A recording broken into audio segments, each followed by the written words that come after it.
Hello friend. तो अभी मैं आपको एक वाइल्ड डीएससी का अच्छा क्वेश्चन है उसे डिस्कस करने जा रहा हूँ, यंग डबल स्लिट एक्सपेरिमेंट। ठीक है, इस क्वेश्चन में है, देखिए, रीड करिए। Four coherent and monochromatic source of light emit light of wavelength lambda traveling along x-axis and each having intensity I naught are placed along the x-axis x बराबर 0, d 2d 3d. Let p the very far away from x-axis, then at point p there will be minima intensity 4 I not, intensity इतना F. ठीक है, तो इसको मैं white board पे solve कर रहा हूँ, देखिए।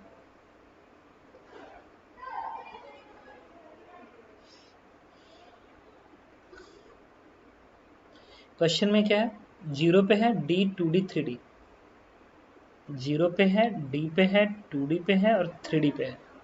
मतलब ये डिस्टेंस है डी, ये भी डिस्टेंस है डी, ये भी डिस्टेंस है D. Zero, D, 2d and 3d। Okay, ये सारे सोर्सेज हैं, सबका वेवलेंथ लैम्डा के बराबर है, मोनोक्रोमेटिक है। कह रहा है एक्स एक्सिस पे बहुत दूर, यहाँ से बहुत दूर एक पॉइंट पी है, यहाँ पे बताइए इंटेंसिटी कितनी होगी इन टर्म्स ऑफ डी। ठीक है, उसके बाद हम कैलकुलेट कर लेंगे। तो देखो, यहाँ से वेव जाएगी, यहाँ से वेव जाएगी, फिर यहाँ से वेव जाएगी, फिर यहाँ से वेव जाएगी। अगर मैं एक सोर्स का एम्पलीट्यूड ए मान लूँ, तो इस पॉइंट पी पे जो नेट एम्पलीट्यूड आएगा ए एन, वो निकालना पड़ेगा। इस एक एटम में कितना आ रहा है with the help of phasor diagram. और इंटेंसिटी एक का आई नॉट है, तो मुझे पता है कि intensity is proportional to amplitude square. तो I net upon I naught is equal to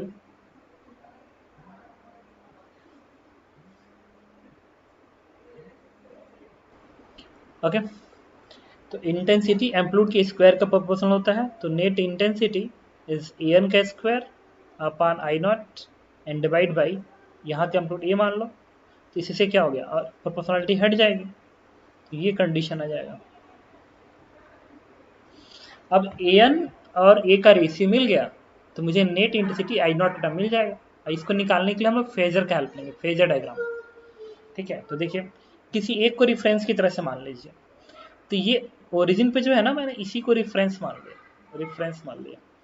तो ये वेव इससे कितना फेज आगे है ये निकालना पड़ेगा। तो जो डेल्टा फाई होता है, this is 2 pi by lambda into delta x. Delta x क्या है, इसके पाथ और इसके पाथ का डिफरेंस। अच्छा, ये सोर्स यहाँ से यहाँ तक आएगा, और ये सोर्स से लाइट जब यहाँ से यहाँ तक आएगी, तो पाथ में कितने का अंतर आएगा, सिर्फ डी के बराबर। तो ये है, तो ये अगर यहाँ पे आता है और ये यहाँ पे आता है, तो दोनों के पाथ में कितने का अंतर आएगा, सिर्फ यही तो अंतर आएगा, दैट इज डी। अच्छा, और इसमें भी इतने का ही अंतर आएगा, और इसमें भी इतने का ही अंतर आएगा। तो अब देखो क्या होगा, अब फेजर यूज करेंगे। तो फेजर के लिए कोऑर्डिनेट एक्सिस यूज करने जा रहा हूँ। मान एक का एम्पलीट्यूड ए है, तो इसका भी है, इसका भी है, इसका भी है। तो ओरिजिन वाले को मैंने रेफरेंस की तरह से दिखा दिया। फिर से दूसरा बनेगा, दूसरा, उसका एंगल ये बनेगा। अच्छा, इसको फाई एंगल मान लो, तो दिस एंगल इज फाई। जो तीसरा बनेगा, इसका भी एंगल फाई आएगा। और एक और जो बनेगा, इसका भी एंगल फाई आएगा। ये नहीं, ये तो 2 फाई बनेगा, क्योंकि इसके बीच में फाई है, तो इसके बीच में 2 फाई होगा, क्योंकि दूरी 2d होगा ना, इसके बीच में 2d, इसके बीच में 3d, ये बनेगा 3 फाई। अब रिजल्टेंट निकालना पड़ेगा। चलो ऑप्शन ए चेक करते हैं। ऑप्शन ए कह रहा है कि there will be minima if d बराबर लैम्डा बाई 4। मिनिमा जब लैम्डा बाई 4 आएगा, तो देखो मिनिमा का मतलब इंटेंसिटी यहाँ पे मिनिमम। अच्छा, मिनिमम इंटेंसिटी क्या जीरो की जा सकती है? हाँ, ये पार्ट, मिनिमम इंटेंसिटी को जीरो तुम तब कर सकते हो जब नेट एम्पलीट्यूड जीरो होगा। नेट एम्पलीट्यूड जीरो होने का मतलब हो गया कि जो चार वेक्टर है ना, 1 2 3 4, ये चारों एक क्लोज पॉलीगन बना ले, क्लोज पॉलीगन, ऐसे क्लोज पॉलीगन बना लेंगे। ठीक है, अच्छा, ये इक्वल साइड लेंथ का है, अब क्लोज पॉलीगन बनाना है, equal side length close polygon बनाना है, तो कंफर्म है कि ये एंगल क्या आना चाहिए, 90 आना चाहिए, ये एंगल 90 आना चाहिए। इसका मतलब एक फेज, एक वेव और दूसरे वेव के बीच का फेज डिफरेंस क्या होना चाहिए, 90 डिग्री होना चाहिए। तो मिनिमम इंटेंसिटी के लिए एक वेव और दूसरे वेव का फेज डिफरेंस 90 होना चाहिए, मतलब ये वैल्यू 90 होना चाहिए। इसका मतलब तुम क्या लिखोगे, 2 pi by lambda into D बराबर 90 का मतलब पाई बाय 2। तो दिस मीन्स, अच्छा ये यहाँ से डी की वैल्यू कितनी आएगी, पाई से पाई कटेगा, this is lambda by 4, lambda by 4, इसलिए ये part is correct option. There will be minima at d बराबर लैम्डा बाई 8, एकदम नहीं बनेगा, क्लोज पॉलीगन बनेगा तो एंगल 90 आएगा। Intensity 4I0 if D is this. अच्छा 4I0 की इंटेंसिटी कब आएगी, 4I0 इंटेंसिटी तब आएगी, 4I0 की इंटेंसिटी चाहिए ना,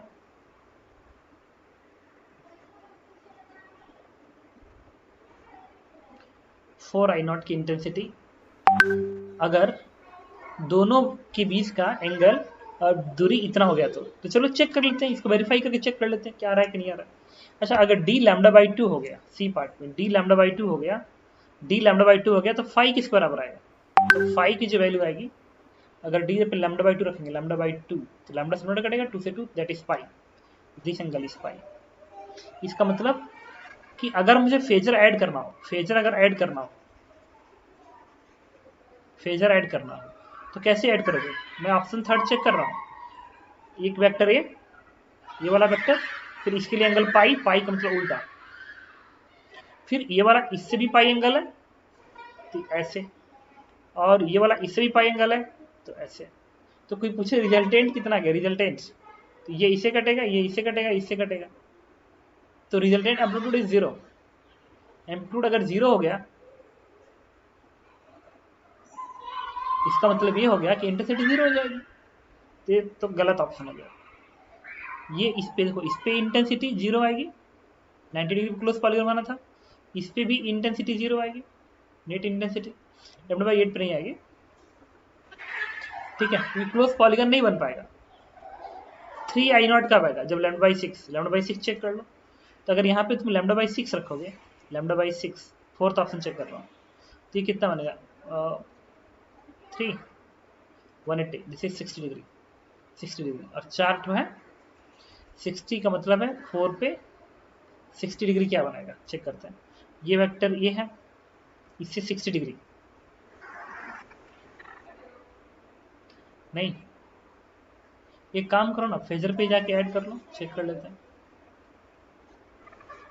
इसको ये मान लिया, एक 60 डिग्री, तो 60 दिखाओगे तो ये भी ये दिखाओगे, ये भी ये दिखाओगे, एक इससे भी 60 डिग्री मतलब वो 120 पे जाएगा, 60 और ये मतलब इधर से 60,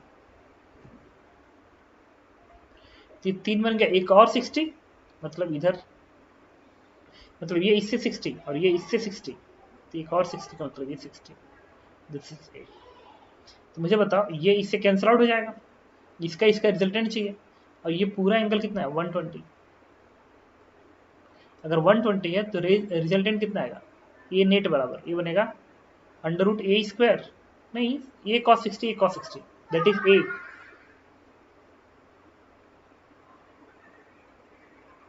ओके अच्छा इसमें हमने मिस्टेक कर दिया, पता है क्या मिस्टेक किया, जब इसको तुम दिखाए हो, सुनो इसको दिखाए हो ये भी ये 60 पे और ये भी 60 पे, तो इससे 60 ना, तो यहाँ क्यों जाएगा, यहाँ पाएगा ना, तो ये नहीं रहेगा, सिर्फ इतना बचेगा, ठीक है भाई, 4 है ना, ये हॉरिजॉन्टल, तो ये 60, ये 60, इससे 60, अच्छा ये इससे कटेगा, और ये एंगल क्या 60 डिग्री है, तो इस वेक्टर एडिशन क्या बनेगा, तो दो वेक्टर है एक तरह से और दोनों के बीच एंगल 60 डिग्री है, तो रिजल्टेंट क्या बाइसेक्टर पे जाएगा, this is 2A cos 30 degree, इनका रिजल्टेंट आएगा, दिस इज A√3।